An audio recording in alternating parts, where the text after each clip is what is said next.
ministro Gilmar Mendes é uma pessoa, diria eu, polivalente e, como disse, um formador de opinião.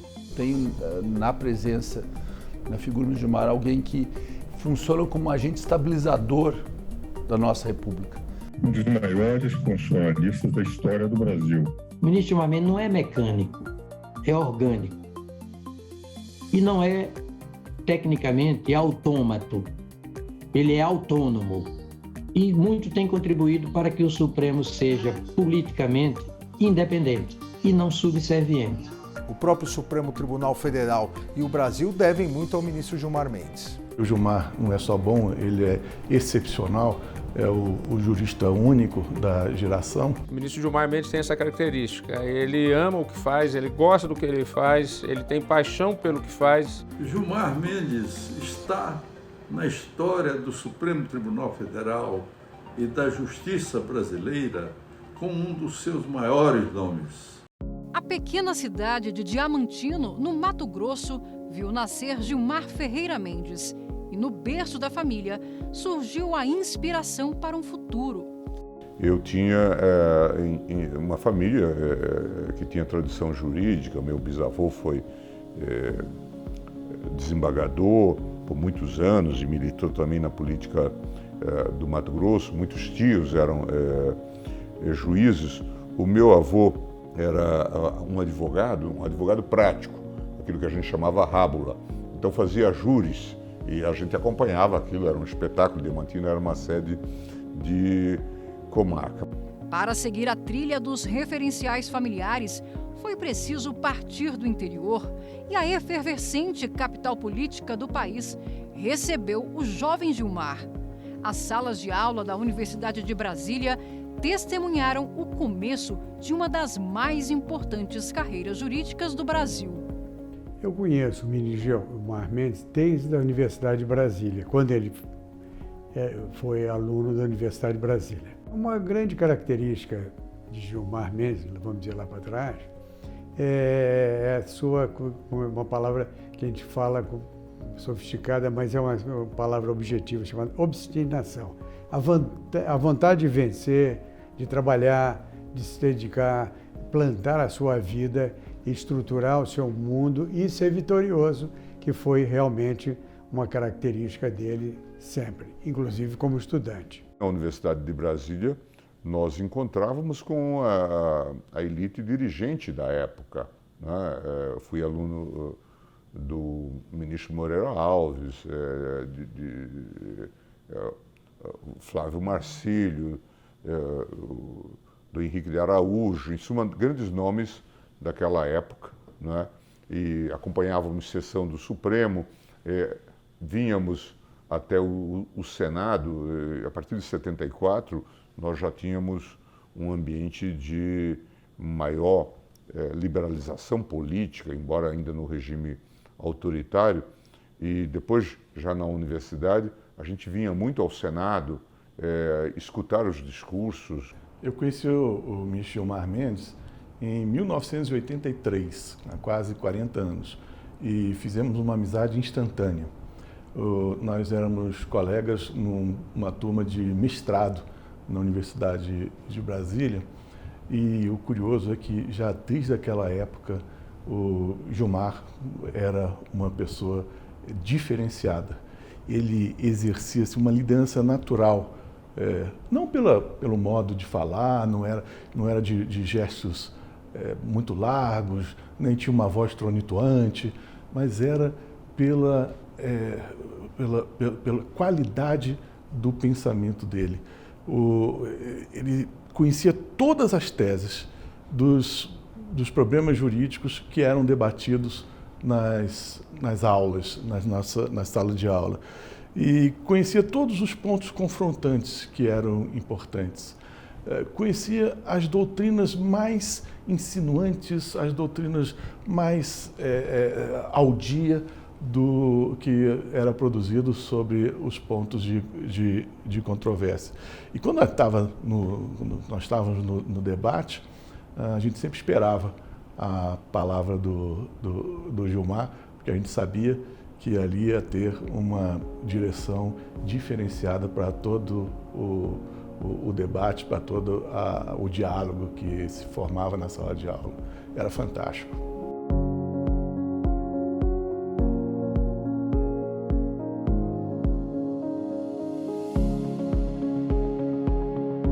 Eu fui para a universidade para escrever o meu doutorado.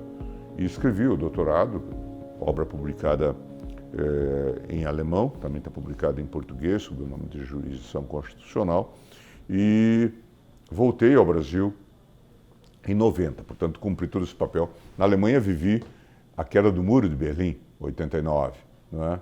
É uma nova transformação da Europa, a libertação em relação ao chamado mundo soviético, jugo soviético. O ministro Gilmar, desde o seu tempo acadêmico, emprestou uma dedicação muito grande ao estudo do direito constitucional e, em particular, do controle de constitucionalidade de leis e atos, o que tem se estendido ao longo dessas 2 décadas da sua participação na Corte.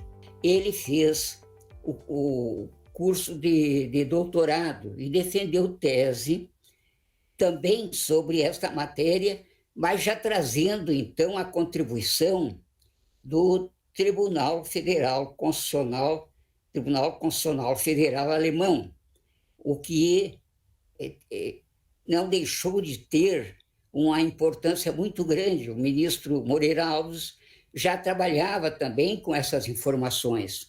Isso tudo veio contribuir para os estudos que o Supremo Tribunal Federal teve de fazer desde a Constituição de 88, em que esta matéria do controle de constitucionalidade de leis e atos ganhou uma importância muito grande. Com formação jurídica consolidada, Gilmar Mendes passou a lecionar em turmas de graduação e pós-graduação de Direito em diversas instituições de ensino e é sócio fundador do Instituto Brasileiro de Ensino, Desenvolvimento e Pesquisa.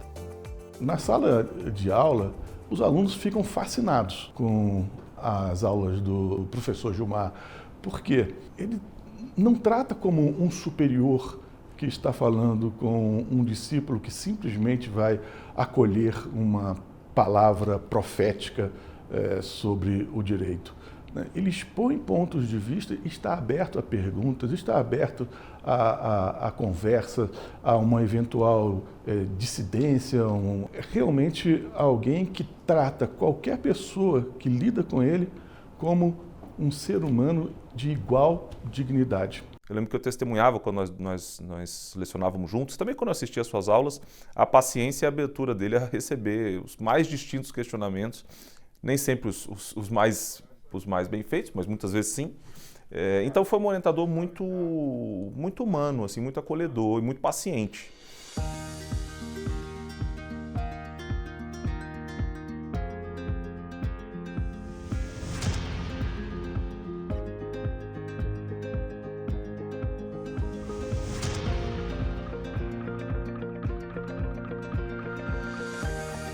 A produção acadêmica dele realmente foi sempre muito expressiva.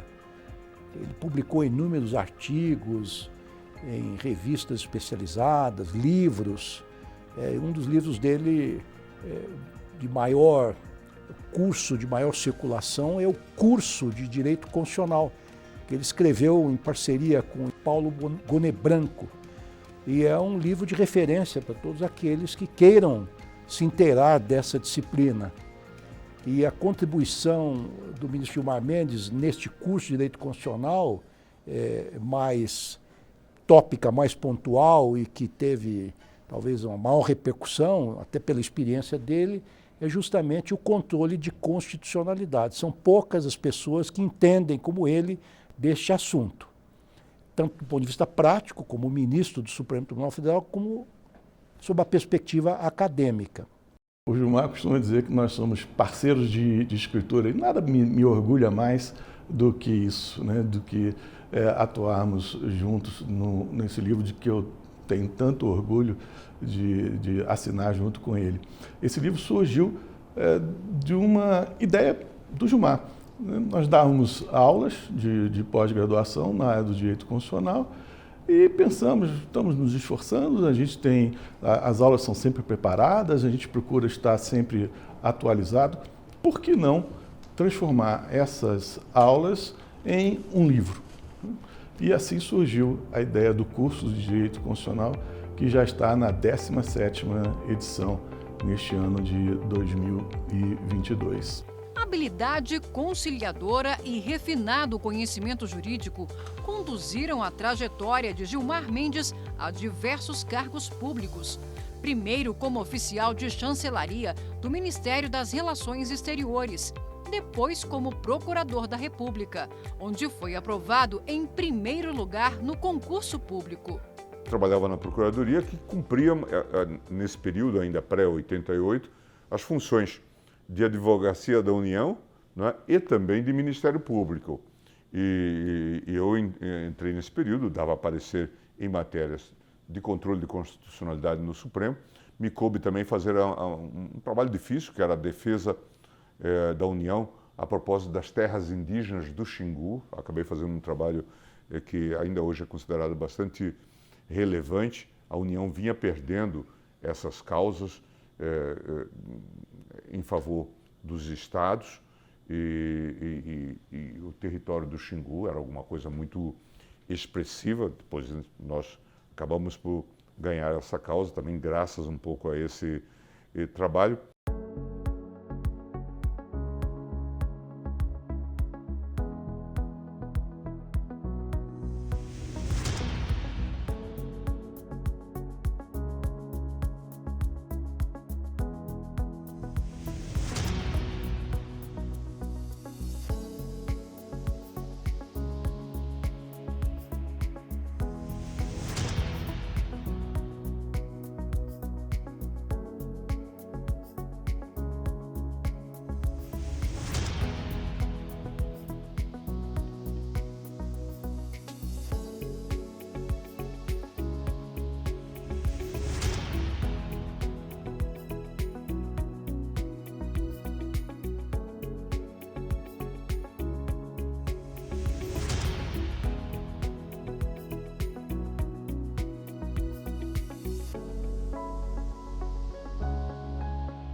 Por onde o ministro Gilmar Mendes passou, ele transformou, vamos dizer assim, os cargos. Ele sempre teve uma presença muito firme, muito energética, desenvolvendo um potencial e incrementando, acho que, o aspecto institucional por onde passou, seja no Ministério Público, seja no Executivo, e ajudando até na revisão constitucional, né? Então, cargos que hoje são muito relevantes, na realidade ganharam a relevância com a passagem do Gilmar Mendes, né? A Advocacia Geral da União, eu com certeza tenho antes e depois de Gilmar Mendes. Por quê? Porque a Advocacia Geral da União, até a época que ele assumiu como advogado-geral, ela ainda é muito vocacionada para a antiga Consultoria Geral da República, para pareceres, para atividade consultiva. Com o ministro Gilmar, a AGU começa a assumir uma posição mais ativa e operativa do ponto de vista do contencioso judicial. O ministro Gilmar, ele inverteu a ordem das coisas, porque antes era o advogado-geral que procurava os ministros de Estado e que ia aos ministérios. Com a chegada dele, não. Os ministros é que vinham à AGU procurar por ele. O doutor Gilmar foi o primeiro advogado-geral a fazer sustentação oral em defesa da União, né? E de autarquias e fundações, ele fazia tudo perante o Supremo. A criação da AGU, da Advocacia Geral da União, foi muito importante para exercer esse papel. Mas mais do que isso, foi o papel de Gilmar Mendes à frente da AGU que deu essa estrutura no maior escritório de advocacia do Brasil, que é a Advocacia Geral da União. Isso ele empreendeu, implementou, fez os concursos, criou um espírito de advocacia mesmo, de interesse da União, e hoje a Advocacia Geral da União é uma realidade graças ao início importante de Gilmar Mendes.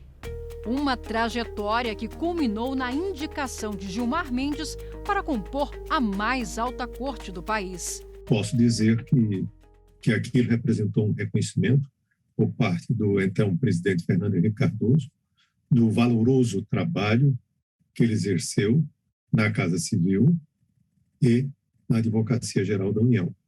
E junto a também um reconhecimento por suas qualidades intelectuais, notadamente no campo jurídico. Declaro empossado no cargo de ministro do Supremo Tribunal Federal o Dr. Gilmar Ferreira Mendes.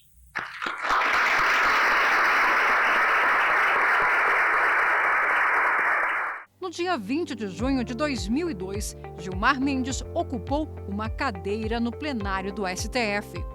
Com a experiência da vida pública e formação intelectual sólida, os julgamentos da Corte passaram a contar com uma interpretação diferenciada sobre o controle da constitucionalidade. O ministro Gilmar Mendes tem uma carreira notável, antes e depois de ter ingressado no Supremo Tribunal Federal. Eu penso que o ministro Gilmar Mendes ele é um exemplo daquele indivíduo que vem para o Supremo Tribunal Federal e cumpre os requisitos do artigo 101 da Constituição, especialmente no que diz respeito ao notável saber jurídico. Ele tem uma visão larga e todos os ramos do direito constitucional são do direito brasileiro. Todos os ramos do direito brasileiro são conhecidos por ele. Em todos eles, ele se sente bem, ele não se sente constrangido ou não encontra dificuldades para manifestar a sua opinião. A construção de Gilmar Mendes, entre outras ideias, ou então aprimoramentos e instrumentos judiciais como o mandado de injunção, como a arguição do descumprimento de preceito fundamental, como a ação direta de constitucionalidade, declaratória de constitucionalidade, uma série de instrumentos jurídicos que permitiram ao Supremo Tribunal Federal brasileiro ter um outro momento, enquanto anteriormente era uma corte de julgamentos individuais, passou a ser uma corte de julgamentos coletivos e institucionais. Ele inaugura muitas discussões sobre o controle abstrato de constitucionalidade, as técnicas de decisão, né, diferentes formas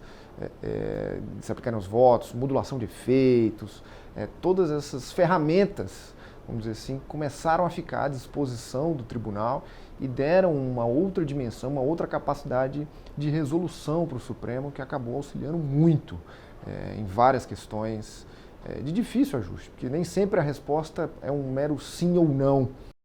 Entre 2008 e 2010, Gilmar Mendes assumiu a presidência do STF e do Conselho Nacional de Justiça. Uma gestão marcada pelo protagonismo de iniciativas, muitas delas voltadas para a questão social e penitenciária, e um olhar atento para a dignidade da pessoa humana. Até hoje, nós lembramos da atuação dele no que diz respeito aos mutirões carcerários. O Brasil tem uma chaga da qual ainda não se liberou, com relação à qual não conseguiu superar ainda, que é a superlotação dos estabelecimentos prisionais. E o ministro Gilmar Mendes, então, inaugurou os mutirões carcerários, justamente para examinar a situação de cada preso em particular e liberar aqueles que estavam indevidamente presos. E foi realmente um marco na história da administração penitenciária, no sentido de que realmente houve uma libertação de muitas pessoas que não deviam estar presas e continuavam superlotando os estabelecimentos prisionais brasileiros. Foram mais de 20 mil pessoas que estavam presas injustamente, sem fundamento, seja legal, seja jurídico, que foram descobertas por uma atuação presente do ministro Gilmar Mendes. E aí uma outra característica, essa também, a defesa do seu lado não só institucional, intelectual, do ponto de vista do direito constitucional, mas também uma visão e um olhar social àqueles para quem muitas vezes a sociedade deixa de olhar. Hoje eu sou juiz da Corte Interamericana de Direitos Humanos e há uma interface muito grande entre a Corte Interamericana de Direitos Humanos e o CNJ, porque dentro do Brasil o cumprimento e a fiscalização do cumprimento das decisões da Corte é feita pelo Conselho Nacional de Justiça. Então, até hoje, quando eu frequento o Conselho Nacional de Justiça, eu percebo ali os legados dessa época que as pessoas mencionam. Nós falamos, precisamos fazer alguma coisa. Vamos cuidar de um programa de ressocialização. E eu já tinha assinado com a FUNAP aqui no Distrito Federal um programa de cooperação entre o Supremo e essa fundação de apenados. E agora, então, nós lançávamos nacionalmente esse programa, tentando fazer com que prefeituras, Estado, desse uma cota de terceirizados para empregar egressos do sistema prisional. Então, lançamos o programa Começar de Novo, e que teve grande repercussão. Ainda hoje tenho no gabinete egressos do sistema prisional, pelo menos 4. Esse programa foi, no meu entendimento, um dos mais significativos que foi feito, porque, além dos mutirões em que colocou à luz a situação bastante precária do sistema carcerário brasileiro, da pouca organização nos processos de execução penal e também na dificuldade de reinserção social desses presos, que, por consequência, aumentava a reincidência.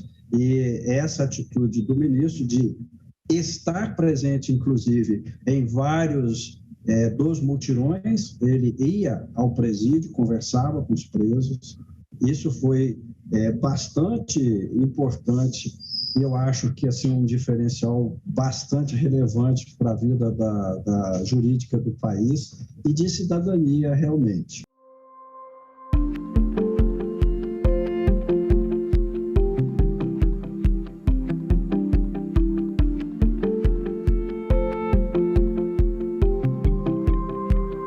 O ministro teve um papel muito relevante na comunicação social do Supremo e do CNJ também. No Supremo, por exemplo, o ministro Gilmar assinou o primeiro acordo de cooperação com o Google, com a Google Internacional, e sendo assim a primeira corte constitucional no mundo a ter um canal oficial no YouTube.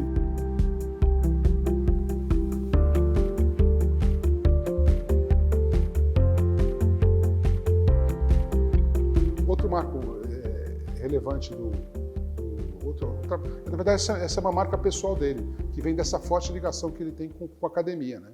Com o ensino, o fato dele ser um professor desde sempre. Ele nos passou orientação na época de que a TV Justiça deveria ter um foco também no ensino do direito. Ele costumava dizer assim, sempre que possível, a TV Justiça deveria ensinar a empregada doméstica sobre os direitos dela e o empregador doméstico sobre os direitos dele. Deveria ajudar os profissionais do direito, principalmente aqueles que não têm que têm mais dificuldades econômicas e não têm como pagar um curso de especialização, deveria oferecer isso de modo gratuito. Foi a partir daí que a TV Justiça começou a ter na sua grade vários programas, uma faixa toda naquela época dedicada ao ensino, que é o programa Saber Direito, que, salvo engano, está no ar na grade da TV Justiça até hoje. O próprio ministro Gilmar Mendes passou lá uma tarde dando aula para vários alunos de direito de Brasília. Nós estamos hoje aqui para desenvolver o nosso curso sobre controle de constitucionalidade. E essa aula depois foi exibida e é muito acessada até hoje no YouTube, o que acabou, depois desse sucesso, motivando a TV Justiça a ter um primeiro subcanal digital. Foi um dos primeiros no Brasil na época, se eu não me engano, lá também em 2010, um subcanal chamado Ponto Jus.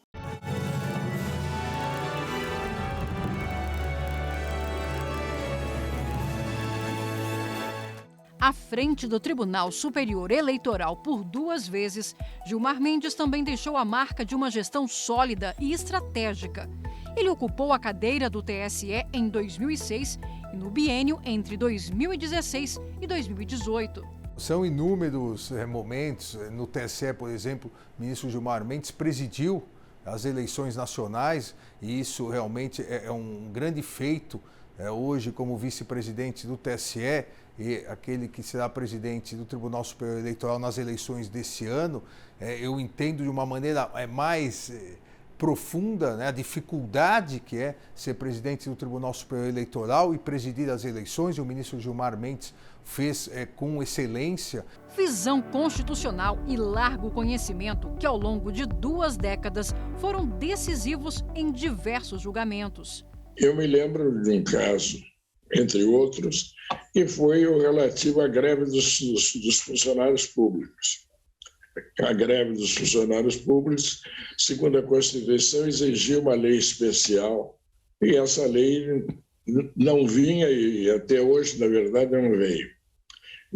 Ele encontrou uma saída utilizando o mandado de injunção, permitindo ou determinando que no que coubesse se aplicasse a legislação trabalhista para a greve do servidor público. Ele encontrou uma solução que, ao menos, consegue, digamos, mitigar essa mora legislativa, que foi dizer que, enquanto não existe a lei, se aplica ao serviço público os mesmos regramentos aplicáveis à iniciativa privada. Veja, por exemplo, a greve hoje dos peritos do INSS. Causa tumulto enorme. Nós vimos o custo das greves aqui. Os processos que não eram preparados. Agora, tem o direito essas pessoas de terem o salário assegurado? Quer dizer, isto é greve, é férias, o que é isto? Como que isso se enquadra? Veja, isso não ocorre no âmbito do direito privado. Determinadas matérias que tiveram uma participação muito grande do ministro nos estudos do Supremo Tribunal Federal. Por exemplo, a questão da saúde no âmbito do direito da nossa Constituição, portanto, do direito constitucional brasileiro atual, esse tema logrou, ao que recordo, quando o ministro Gilmar era presidente do Supremo Tribunal Federal, que foi entre os anos 2008 e 2010, o ministro Gilmar desenvolveu um trabalho de pesquisa que representa um verdadeiro tratado sobre a matéria. E num julgamento de um agravo contra, ao que recordo, uma decisão em tutela antecipada para a concessão de um determinado medicamento que não era ainda entre nós conhecido, mas que era a indicação teórica, a indicação técnica do médico para o tratamento do paciente. O seu voto, nesse caso, foi acolhido pela Corte. Na questão social, ele superou uma limitação que a Lei Orgânica da Assistência Social tinha, que para alguém ser beneficiário da assistência social, na sua família não poderia ter uma renda per capita maior do que 1/4 do salário mínimo, imagina. Então, para que, por exemplo, um idoso recebesse uma assistência social, ele não poderia ter na sua família uma média que fosse acima de 1/4 do salário mínimo. Esse precedente foi superado, essa disposição legal foi declarada incompatível com a Constituição em julgado do ministro Gilmar Mendes. O Supremo Tribunal Federal destacou-se sempre por posições muito fortes, pela defesa bastante intensa dos seus pontos de vista, e nesse aspecto ele é um formador de opinião, não só internamente, na casa, na corte, mas também externamente. e, assim, de memória, lembro de pelo menos 3 votos ou decisões das quais ele participou e que ele redigiu. Uma delas foi a liberdade de expressão, no seu sentido mais amplo, na medida em que o Supremo decidiu, num recurso extraordinário, de que não é exigível o diploma para o exercício da profissão de jornalista. A pandemia do novo coronavírus também exigiu da mais alta corte do país respostas rápidas. Nos últimos 2 anos, diversos julgados analisaram as políticas públicas adotadas por estados e municípios e ações do governo federal. O tribunal não tem sido justamente avaliado, a meu ver, por sua atuação na pandemia. Acredito que se não tivermos uma tragédia maior, isso se deu graças à atuação do Supremo Tribunal Federal. O Supremo Tribunal Federal percebeu que era importante fortalecer estados e municípios vis-à-vis a União, nesse contexto que nós estávamos inseridos de luta política, de política eleitoral. E o tribunal atendeu até as recomendações da OMS para que, naquele momento em que não havia medicamentos efetivos, que se praticasse a prevenção. Ao longo dos últimos anos, outros julgados de grande repercussão no país também contaram com a participação do ministro Gilmar Mendes, que por vezes viu a necessidade de modificar o posicionamento, como no julgamento sobre a prisão de condenados em segunda instância. E as prisões provisórias de Curitiba se transformaram em sentenças definitivas, que depois se transformaram em decisões definitivas de segundo grau. Portanto, a regra era a prisão provisória de caráter permanente. Porque até então a exigência era do trânsito em julgado. E nós, então, formamos uma maioria por 6-5 nesse sentido. Depois se viu que a prisão da segunda instância estava propiciando uma série de abusos. O sujeito era preso em primeiro grau, já provisoriamente, depois vinha a sentença, depois vinha a decisão de segundo grau e ele permanecia preso por tempo indefinido. Né? Então, isso estava perpetrando uma série de abusos e nesse contexto nós ainda íamos julgar a questão, tínhamos só discutido a liminar, eu mesmo disse, precisamos rever isso. É claro que isso causa muita celeuma, causa muita polêmica e tal, porque sempre se atribui um pequeno interesse nisto ou naquilo, quando essas questões são muito naturais, tendo em vista a complexidade do processo decisório. Dono de posicionamentos firmes, mesmo contra a opinião pública ou interpretações divergentes de colegas da corte, Gilmar Mendes, no julgamento de ações no âmbito da Operação Lava Jato e da suspeição do então juiz Sérgio Moro, apontou excessos e fez previsões sobre as consequências das decisões tomadas pela vara criminal em Curitiba. Eu acho que é fundamental que a gente mantenha o sentimento de imparcialidade. Todos nós temos as nossas vaidades e tal, mas nós não devemos imaginar, isso acho que vale também para os homens públicos da política, né, que somos os salvadores do mundo. Né? Em um dado momento, eu acho que aconteceu isto, e aí houve um conúbio, talvez grave, entre a mídia e segmentos do próprio judiciário, talvez um certo temor também dos tribunais que estavam incumbidos da revisão, havia uma mídia opressiva, em suma, um conjunto de circunstâncias também no ambiente político, os próprios fatos graves que certamente ocorreram, e tudo isso levou a que um projeto que poderia ser normal de combate à corrupção se convolasse num movimento político. Tanto é que se dizia, não se pode fazer isso porque contraria a Lava Jato. O que é contrariar a Lava Jato? Isso não é função da Lava Jato dizer o que os políticos vão fazer, aprovar um projeto de lei. Não é função de ninguém no judiciário fazer isso, né? Eles tinham alçado a um patamar que não correspondia às suas funções institucionais. Criticavam os tribunais superiores que reformavam suas decisões.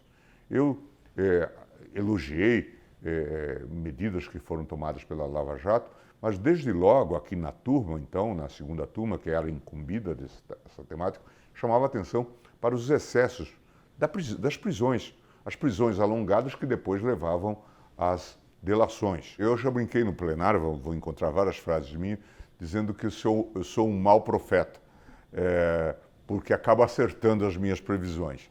E eu vaticinava que aquilo iria dar muito errado. E depois veio, como sabe, a chamada vaza-jato, aquelas informações que vieram de como que se dava aquele conúbio entre promotor Dallagnol, chefe da Força-Tarefa do Ministério Público, e o juiz Moro, e toda essa história, que de fato representa talvez um dos maiores escândalos judiciais do mundo. É um modelo de corrupção no âmbito da estrutura do judiciário. De quando em vez, um ou outro repórter diz: o ministro Gilmar Mendes já elogiou a Lava Jato. E já elogiei. E eu acho que o combate à corrupção é digno de encomos e de elogio. É fundamental. Agora, uma coisa é uma coisa, outra coisa é outra coisa. O combate à corrupção tem que ser feito dentro dos moldes legais, observado o devido processo legal. Não se combate crime cometendo crime. Eu dizia, então, tenho a impressão de que estamos vivendo um momento singular. Depois, vejo, senhores, que de vez em quando eu me rogo o papel de falso profeta, porque acabo acertando. O Poder Judiciário, o juiz e o próprio Supremo Tribunal Federal devem respeito à opinião pública, devem fundamentar suas decisões para que a opinião pública conheça o porquê aquilo foi decidido, mas jamais devem pautar suas decisões por eventuais clamores públicos num determinado momento. Isso o ministro Gilmar Mendes, nos seus 20 anos de Supremo Tribunal Federal, jamais fez. Que ele sempre é muito veemente na defesa dos seus pontos teóricos, da sua visão jurídica, legal, constitucional. Mas, na verdade, é uma pessoa realmente que tem a habilidade de ouvir, de se fazer ouvir e de procurar soluções para os problemas. A grande função de um juiz é ser resolvedor de problemas e de pacificação. Cada um ao seu estilo, o ministro Gilmar compõe muito bem esse trabalho de ser aquela pessoa que consegue compor conflitos. Eu vejo no ministro Gilmar Mendes, não só um grande jurista, como um homem de Estado e uma pessoa que é capaz de evoluir no seu pensamento, mas estudando essa questão mais profundamente, mudar a posição, ter a coragem de enfrentar as críticas que isso sempre acarreta, para tomar a posição que ele entende mais correta e mais justa. Certamente, isso o torna, às vezes, uma figura polêmica, mas uma figura polêmica que os juristas conscientes compreendem. Debates e divergências que levaram Gilmar Mendes inúmeras vezes à capa de jornais e revistas. Não é bem a franqueza do ministro que desagrada as pessoas. É um pouco assim, as posições dele, muitas vezes serem aquilo que pensa a maioria das pessoas e às vezes até o senso comum. Aquilo mas isso aqui, a decisão mais justa é essa. Às vezes não deve ser a decisão, aquilo que as pessoas acham que é o mais justo, não deve ser a decisão tomada por um magistrado. E é nesse conflito de ideias e de posições é que vem um pouco desse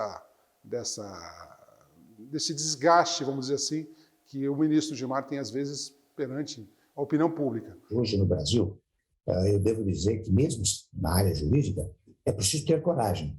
E o Gilmar tem coragem para as decisões que ele profere. Decisões sempre pautadas pela ordem jurídica, e não sai 1 milímetro da ordem jurídica, mas com muita coragem, não é?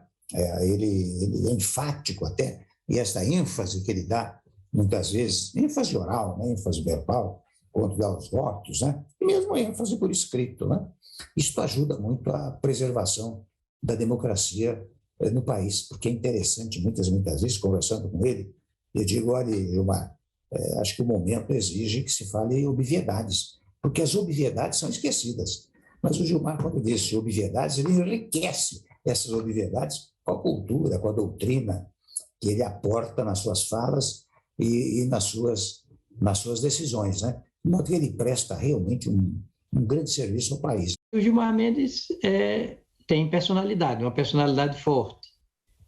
Diz com o que pensa, com estilo, oratório, redacional. Ele é vigoroso no que diz, é afirmativo. É uma personalidade afirmativa, de encarar as coisas e encarar também as pessoas eventualmente contrárias ao entendimento dele. Isto foi deliberado. Tanto é que essa história toda está trazendo para o plenário, não fica bem, uma subversão processual desta ordem. Divergências à parte, num ponto Gilmar Mendes se une à maioria da população, a paixão pelo futebol. O decano do STF abriu as portas do gabinete para revelar uma coleção, segundo ele, pluralista, de encher os olhos de muitos torcedores. Então não tem só a camisa do Santos, né? Não, veja que tem aí uma variedade. Não. E o Cruzeiro é interessante falar isso. Na minha infância, a gente considerava o Santos um time quase imbatível. Só que surgiam novos clubes. E em 66, o Cruzeiro bateu. Isso aqui eu acho que foi o Disseu Lopes que me deu. O Cruzeiro, do Tostão, desses novos jogadores, Natal, Disseu Lopes, bateu o Santos por 6-2. E quando o Brasil perdeu de 7-1 para a Alemanha, em seguida eu falei com o Pelé. E o Pelé disse, o que aconteceu? Eu nunca vi isso. Aí eu disse, olha, eu já vi o time do Pelé, o Santos, perder de 6-2 para o Cruzeiro. Ele disse, tinha me esquecido disso. Essa foto é rara, é um momento de Pelé no gol.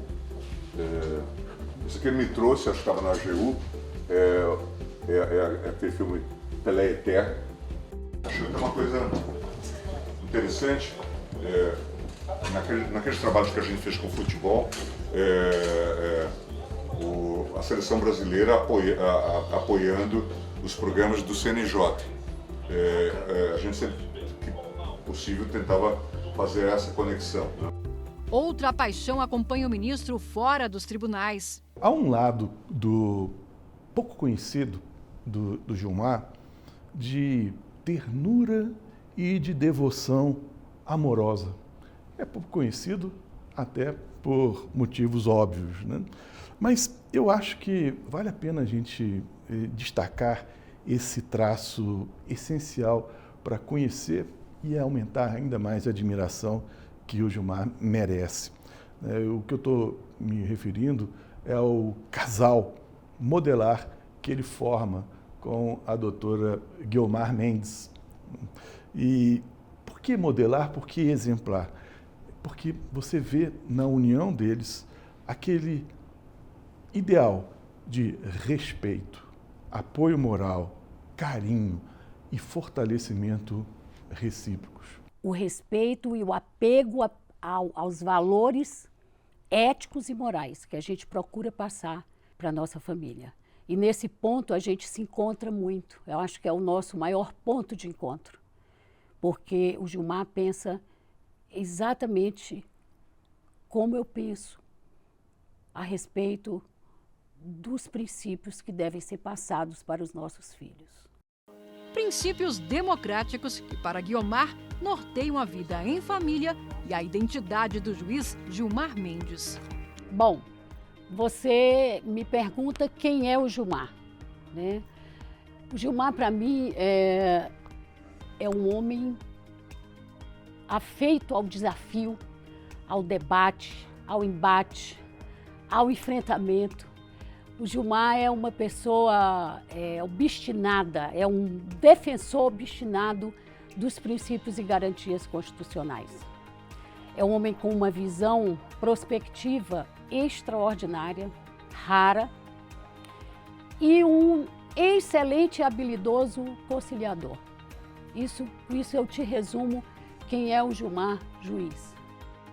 Na verdade, o Gilmar só levanta a voz na defesa dos princípios democráticos.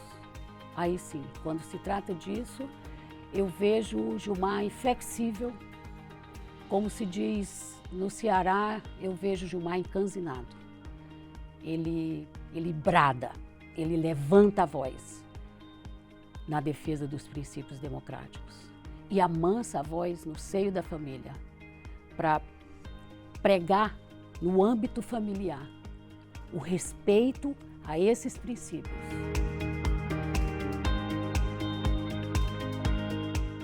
E eu só vejo o Gilmar nervoso quando ele assiste ao jogo de futebol, quando o Brasil está jogando, e eu vejo mais nervoso e mais aflito quando o Santos está em campo. Aí ele fica muito nervoso. Esse é o Gilmar. Para os filhos que decidiram por conta própria seguir os passos do pai, os hábitos dentro de casa uniram as trajetórias. As coisas acabaram acontecendo naturalmente. Eu sempre gostei muito de ler, sempre gostei muito de discutir ideias. Obviamente sempre vi meu pai estudando, ele sempre foi uma pessoa que estudou muito. Acho que esse também foi um legado que a gente aprendeu dele, a importância do estudo. Então, me lembro, memórias de infância, a gente viajando para a praia e ele sempre levou uma mala de livros juntos, assim, ninguém... era a família, né, os familiares não conseguiam entender isso, mas ele sempre viajava com uma mala enorme, com 20, 30 livros e passava as férias estudando e sempre gostou de fazer isso. Então, eu diria que a gente cresceu num ambiente em que estudar e trabalhar eram coisas naturais, bem vistas e ao mesmo tempo prazerosas. Então acho que na hora que eu optei por fazer Direito e acabei fazendo Direito na UNB, onde ele também estudou, não foi tanto por uma orientação dele, ele nunca foi de alguém de orientar, de falar faça isso, faça aquilo, mas foi mais como uma continuação natural de um ambiente que se colocava ali como algo positivo e como algo interessante. Ele sempre teve uma paixão muito grande pelos estudos, né? Os estudos jurídicos. Então, e no meu caso, tanto eu quanto meu irmão, mas a gente também seguiu eu diria que a gente seguiu essa trilha de alguma forma também, buscando essa doutrina alemã, buscando os estudos na Alemanha. E isso, eu acho que vendo essa alegria que ele tinha, essa paixão mesmo que ele tinha pelo direito, né, as entrevistas que ele dava, nesses tantos cargos que ele também já ocupou, aí inclusive antes do Supremo, eu acho que isso foi despertando para a gente o interesse e eu acho também, eu lembro de discutir muito com ele na faculdade, ele foi meu professor lá na UNB, e de conversar muito com ele sobre vários dos temas, dos direitos fundamentais. Um dos temas que acabou marcando muito a minha vida, hoje eu trabalho praticamente todos só com proteção de dados pessoais, direito digital, era um tema que eu discutia muito com ele, né, autodeterminação informativa. Então, sempre ele teve muito eu acho que de alguma forma ele passou também para a gente essa paixão, e aí acho que foi um pouco natural, estando em Brasília, escolher também essa profissão. Claramente me parece uma pessoa que decide de acordo com as suas convicções, que age de acordo com suas convicções pessoais. E aí, obviamente, cabe aí à mídia, aos historiadores fazerem os juízos de acordo com os parâmetros jornalísticos ou com parâmetros históricos. Mas acho que, como toda personalidade pública, seja no judiciário, no legislativo, no executivo, ele, como qualquer outra pessoa que ocupar um cargo de relevo, vai estar sujeito a elogios, a críticas. Nesses anos todos, conversando com ele, nos últimos 20 anos, você vê que ele se move muito por aquilo que ele acha que é certo, né? Então, assim, a gente tem que fazer o que é certo. Não importa se as pessoas vão gostar, se não vão gostar, se as pessoas, né, vão tirar pedra, se a imprensa vai reclamar. A gente tem que se guiar por aquilo que a gente acha que é certo e que é aquilo que tem fundamento. As datas redondas, como esta dos seus 20 anos de ministro desta corte, ensejam a oportunidade de fixarmos suas virtudes. Somos testemunhas de um momento difícil da justiça brasileira. E Gilmar Mendes, com a sua coragem, altivez e qualidades morais, soube zelar pelos direitos individuais e as liberdades civis do nosso tempo. Ele foi a voz valente e seu saber jurídico que salvaram os direitos civis no momento em que os excessos rasgaram as leis e os direitos humanos nas crises recentes do Supremo Tribunal Federal.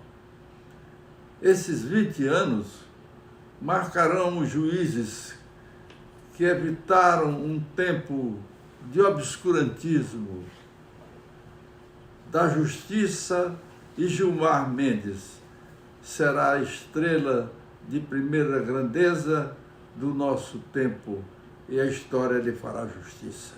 O saldo da nossa convivência é amplamente superavitário, no sentido de ver nele um grande jurista, um grande estudioso, um constitucionalista, uma pessoa muito responsável no exercício da judicatura. Ele é assíduo, ele é pontual, ele é participativo e autor de teses, né, que ficaram. Por exemplo, as teses do ministro Gilmar, os escritos, os ensinamentos, os conceitos sobre controle de constitucionalidade. O ministro Gilmar Mendes é um teórico definitivo.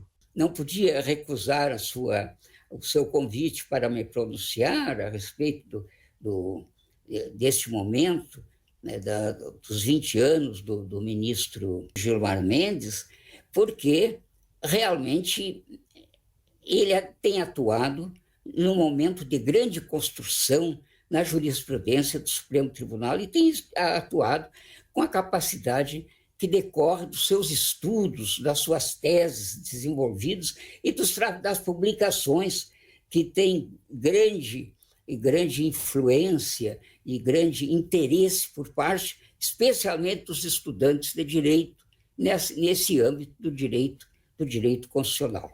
Participou, diria, de todos os julgamentos importantes nas últimas 2 décadas, nesses 20 anos, ou seja, ele participou de tudo que o Supremo Tribunal Federal construiu em termos de proteção aos direitos fundamentais, em termos de separação de poderes, de equilíbrio entre os poderes e fortalecimento do Poder Judiciário. Gilmar, quem diria, hein? Já são 20 anos que você foi nomeado ministro do Supremo Tribunal. Olha, você tem tido um papel extraordinário. Você tem coragem, tem capacidade de falar, e no momento necessário você fala. Muito bom, eu gostei muito de ver o seu desempenho e fico feliz de poder ter ajudado um pouquinho a sua brilhante carreira. Muito obrigado. O ministro Gilmar Mendes é um grande amigo, além de tudo, né? É uma admiração, uma honra para mim ser parte de uma corte constitucional que tem a presença do ministro Gilmar Mendes, a sua resiliência na defesa de posições que muitas vezes parecem estar, às vezes, sendo contrárias àquilo que seria a posição da maioria das pessoas, mas que, na verdade, tem um sentido muito mais profundo, muito mais teleológico, finalístico e que, ao final, se demonstra como sendo uma realidade. O ministro Gilmar Mendes tem essa característica. Ele ama o que faz, ele gosta do que ele faz, ele tem paixão pelo que faz e se dedica de corpo e alma ao seu trabalho. E o Brasil é que é beneficiado de ter na sua Corte Constitucional hoje como decano o ministro Gilmar Mendes. Parabéns, ministro Gilmar Mendes. Em um texto intitulado Gilmar Mendes, um magistrado em defesa da Constituição, o ministro aposentado Celso de Mello ressaltou a trajetória, as virtudes do atual decano do STF e, em conclusão, afirmou: A presença do ministro Gilmar Mendes no Supremo Tribunal Federal, que ostenta a reconhecida condição de magistrado em permanente defesa da ordem constitucional, traduzirá sempre consideradas a vocação protetiva e a segurança jurídica que emanam de seus sólidos e brilhantes votos, grave advertência aos profanadores do Estado Democrático de Direito e àqueles que ousem transgredir o seu dever de subordinação e de respeito ao Estatuto Supremo que rege a vida institucional de nosso país.